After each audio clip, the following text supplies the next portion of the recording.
திருச்சிற்றம்பலம். தென்னாடுடைய சிவனே போற்றி, எந்நாட்டவர்க்கும் இறைவா போற்றி. திருவாசக விளக்க உரையில் நாம் சிந்தித்துக் கொண்டிருப்பது 6வது பதிகம், நீத்தல் விண்ணப்பம், 35வது பாடல்.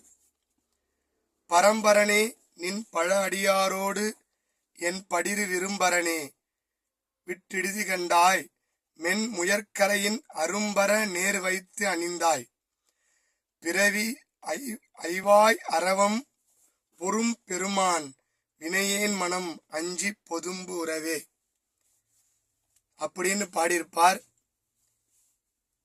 நிலை பெற்ற நிரந்தரமான இறைவனே, பரம்பரனே, உன்னுடைய பழைய உன்னுடைய திருவடி சேர்ந்த அடியார்கள் வரிசையிலே புதியவனாக வந்திருக்கின்ற என்னையும் ஒரு பொருட்டாக எண்ணி சேர்த்து கொண்டாயப்பா.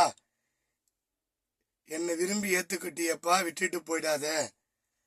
அரும்பர நேர் வைத்து அணிந்தாய், மென் முயற்கையின் அரும்பர நேர் வைத்து அணித்தாய், பிறவி ஐவாய் அரவம். ஐவாய் அரவம்னா பாம்பு, ஐவாய்னா 5 தலை பாம்பு.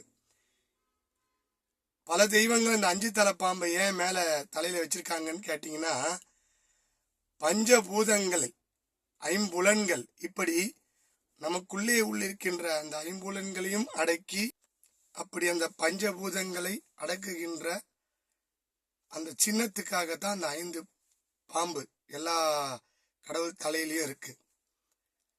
5 தலை நாகம் ஏன் சூடியிருக்காங்கன்றது விளக்கம்.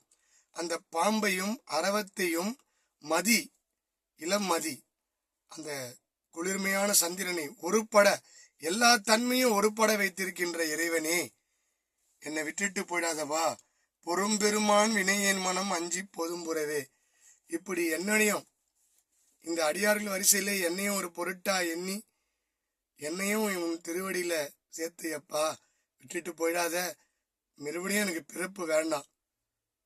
பிறப்பு இல்லாத உன்னுடைய திருவடியிலே நான் அடையணும்னு கெஞ்சி பாடுறார். தொடர்ந்து சிந்திப்போம். திருச்சிற்றம்பலம்.